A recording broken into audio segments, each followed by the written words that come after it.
All right, this is Mobile Gamer Nerd, and we are back with another Champion Spotlight video. Today we're going to be talking about the Lizard Boy, Jizzo. Yes, he's actually one of my favorite heroes, even though I don't use him anywhere near as much as I use a lot of other heroes. He is by far and away one of my most useful heroes as far as like being very specifically good at things. All right, so what does he do? Where's he at? Let's take a look at him and see what he can do. I know a lot of people say he's bad. I say he's good. So there you go. Ha. All right. So what do we got? Skills. He has attacks of one enemy 2 times. Not very interesting, but it works. He puts up a shield buff for 3 turns and a counterattack buff for 2 turns on one ally, grants an extra turn. The value of the shield is proportional to this champion's defense, so we want to build him with a lot of defense. Very important.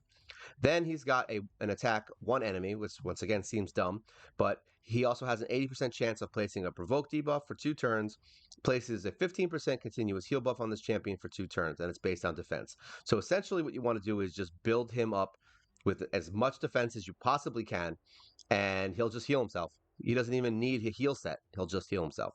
Now, you could put him in a heal set, but then it kind of negates what I use him for. So it really just depends on what you're using him for. He can be really irritating in the arena because you can put a ton of defense and regen on him and a whole bunch of other stuff, and he'll just keep healing himself back up and never die if he's up against heroes that can't do any damage. So there you go. Not usually happening in the arena, but you never know. I've had plenty of Jizzos in the beginning of the game that wrecked me. That's just how it is. I don't think mine's one of them. I know he has won fights in the arena before. I really only use him in tag team, but he has won them by himself against like 3 or 4 heroes. I've seen that happen. We do have him in Chainbreaker because it will eventually give him defense, and it has a chance of removing debuffs at the start of the turn, so it stops him from getting, provoked and all that other crap, which is really good for Scarab King, which is his main use as of right now. Uh, Want to make sure that he's just constantly going. Want him to keep moving. Masteries, we are in here. Let's see. We go all the way down to War Master, so he gets that extra proc. All right. And then we have him in some defense stuff. What is this? Decreased damage from AoE attacks is always good. We want him to take as little damage as possible. He increases the value of healing and shields, obviously, because he does both. Has a 50% chance to remove a random debuff. Once again, you want more ways to remove debuffs and keep him being self-sufficient. Takes less damage, so that makes him good against bosses because he'll take 6% less damage. Oh wait, no, this is for each enemy. Specific enemy. Damage reduction stacks up to 6. Yeah, there we go. For each enemy, it's one enemy.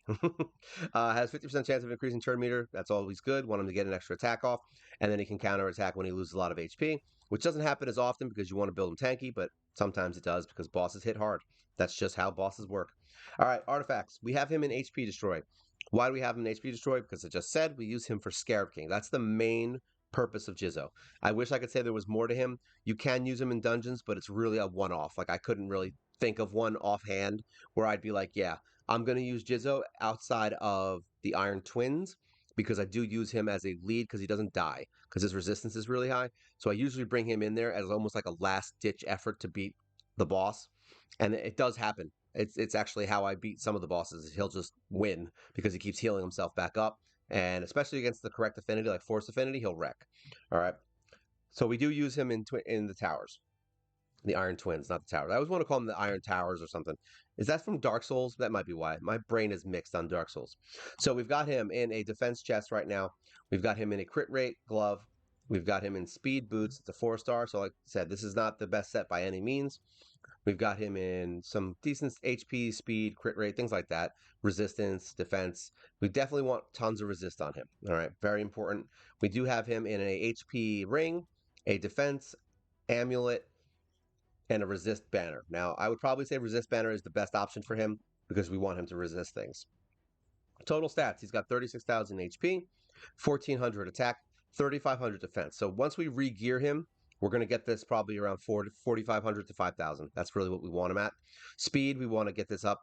It's you know what? It's actually, it depends on what you're using him for.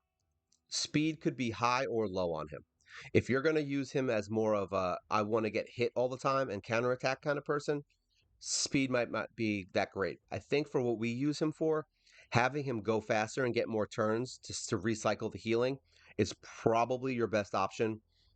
And if you're going to have another healer with you where he can just be slow as hell and constantly counterattack, or if you have him in a regen set, then I could see that being an option, but not for Scarab King, because then he would just keep attacking with no shield, and your whole team will get wrecked. So I don't think that would be a good idea, but that's up to you. Crit damage kind of low. This is not super important, but very good to have on him. It actually helps beat the bosses. If you're going to use him to actually do damage, you're going to want these stats. If you're not really using him as a damage and more of like a nuisance hero, then this probably wouldn't be that important, and you could probably put that stuff into accuracy and resist for the provoke. I don't care so much about the provoke so much with this hero. That's why his accuracy is low. Once again, you could build him with high accuracy to provoke for the magma dragon or for arena or for whatever you want to use it for. If you need a provoke, you could make this more of an accuracy build instead of a resist build, but we built him with resist. All right, so 217 resist. Probably want to get even higher, like around 400, to be honest, once you get him into his final build. All right, so that's his build. That's where he's at. That HP destroy is very important, plus the accuracy. We have this set just so we can get that little bit of accuracy so we can land the provokes is really what we want. All right, so let's get out of here. Now, we use him in tag team. I'll show you that first. But that's just because I have him as an extra. All right, let's see. So he is in my tag team arena. He's the lead because he gives us an 18% attack boost, which is nice for the arena. You're more than likely going to have speed leads, so it's not going to be something that you're probably going to do outside of what I'm showing you. I mean, let's put it this way, it works. If your team is pretty fast, having that extra 18% attack is actually nice. And this is the worst fight we could have gone up against with him because it's a highly tanky thing, but you can see he provokes Death Knight. This would be a fight I would rather have my third team go in there and fight because they're going to be really tanky and healy. But we'll see, because there's a lot of reviving in here too. So this is just a nuisance fight. So he is able to kill. He is Spirit Affinity, so he can take down Death Knight pretty easily, which is nice. But now we've got block damage. This is just a bad team to use this. This is not a hard team to beat. It's just not easy to beat with the team I'm currently using. But see, he's actually really good. He stays alive. And in a fight like this, he could honestly end up being the one that ends the fight. We're going to take this off auto because I want to make sure that we actually do what we're supposed to do. Now, she's block damage, so it doesn't really matter what we do. So we'll get the HP back, but he got the provoke off, so that's good. Let's see if we can freeze somebody. Yeah, he's got block damage. Can we freeze you? It's going to go to him. Everything goes to him. That's why Death Knight is the worst hero in the game. It is what it is. Let's see. Let's take him down. We gotta kill him first. So there we go. One attack. All right, you're dead. So now we can maybe do. Of course, this is going to be one of those days where I get annoyed because of Death Knight. All right, let's just kill this stupid bastard.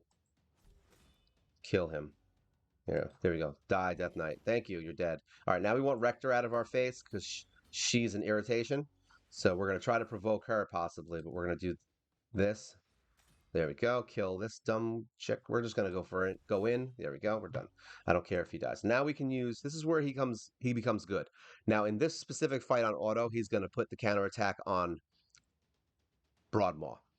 You can stop the fight and put it on somebody who's like lower HP, and now they'll counterattack and they have a shield, which is very nice. Now we want to get rid of her because, like I said, Elhain does nothing. We don't really care about her. Let's just kill this one. There we go. And now we go back to auto and everything's fine. So sometimes you're going to have to stop. But see what I mean? He actually does help in certain circumstances in the arena. That was just a poor fight for it because obviously it's that team wasn't meant to fight that team.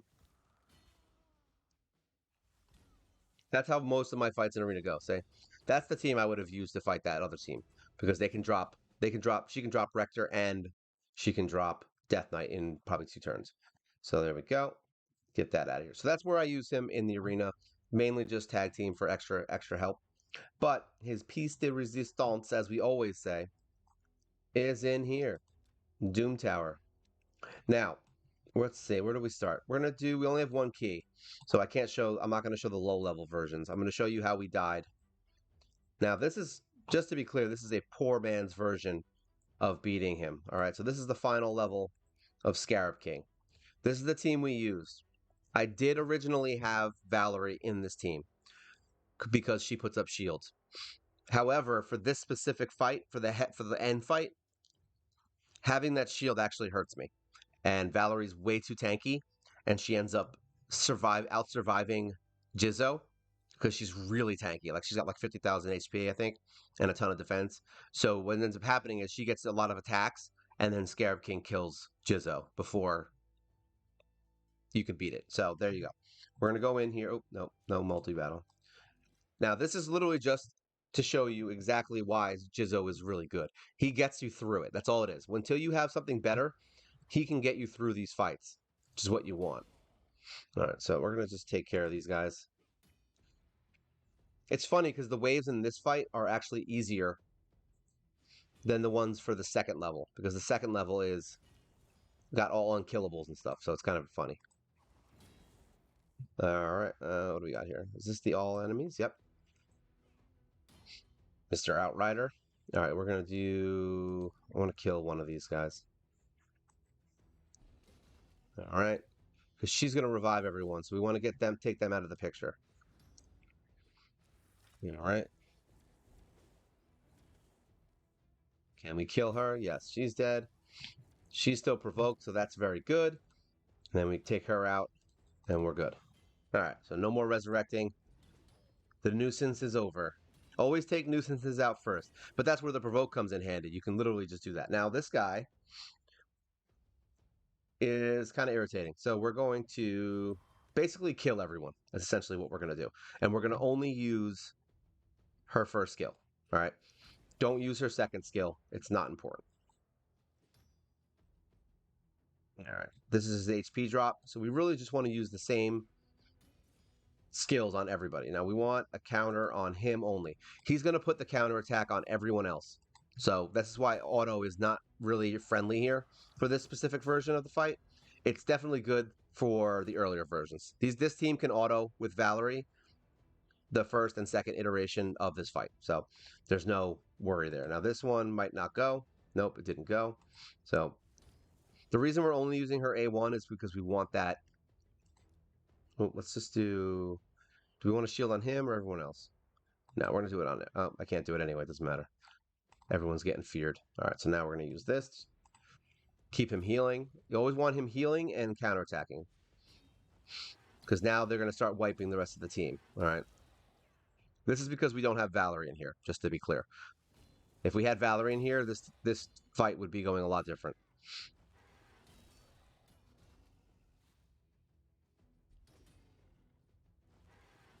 It sounds like Godzilla. All right, we don't have a shield. This is getting dangerous. Let's see. Hopefully we can... All right, we're good, I think. Yes. So we got shield, and then we heal. And he's just going to constantly keep weakening him by doing the... See, with the counterattack, it's really good at this situation because he has his shield up. And he's dropping HP the whole time. Well, destroying HP. All right, we get one hit again where he basically has... And he has the mastery where he gets a shield. So it's kind of nice. So we do that, and now we can heal up with this skill. Continuous heal. And he gets counterattacks, which is very nice.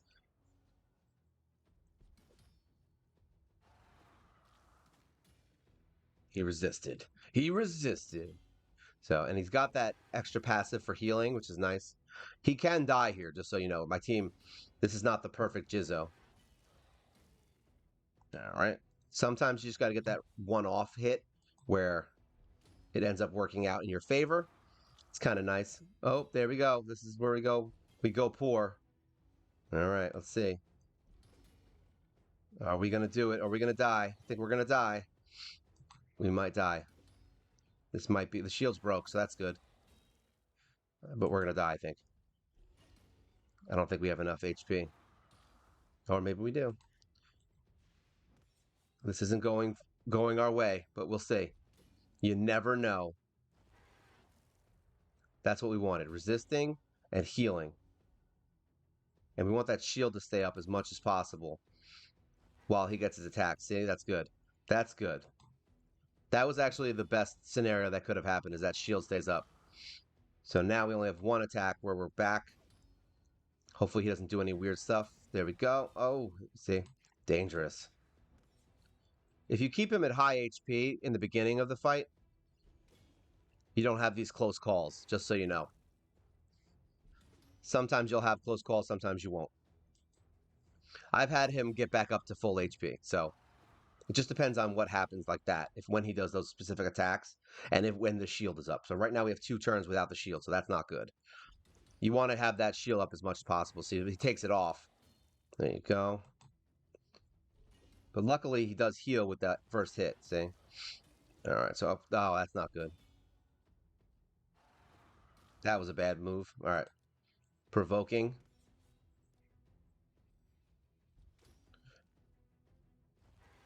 There we go. One hit is good.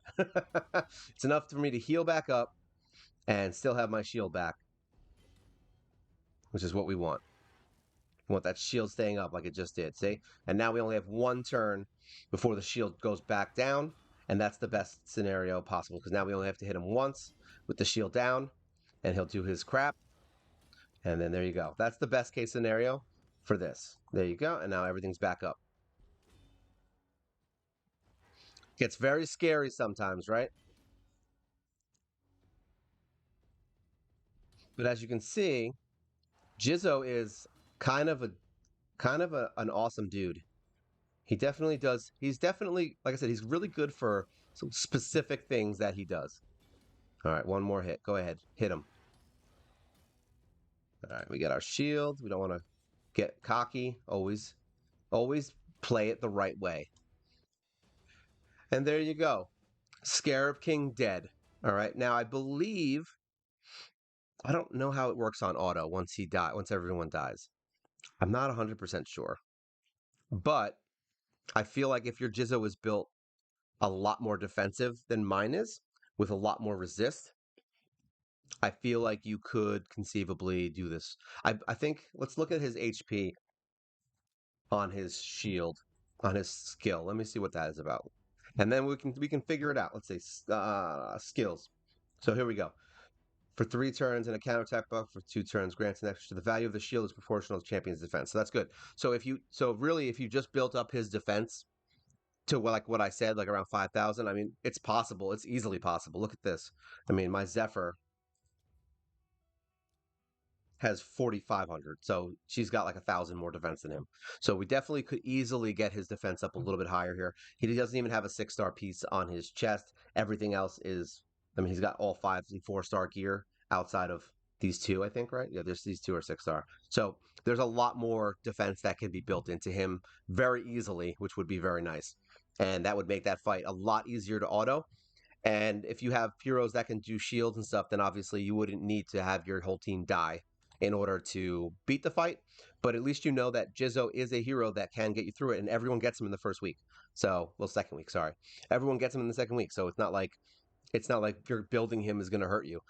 Just throw your best HP destroy gear on him, get his defense up, get his resistance up as high as you can, and there you go. Boom. He can beat that fight all by himself, all by his lonesome, and you'll be able to beat that Scarab King like he was nothing.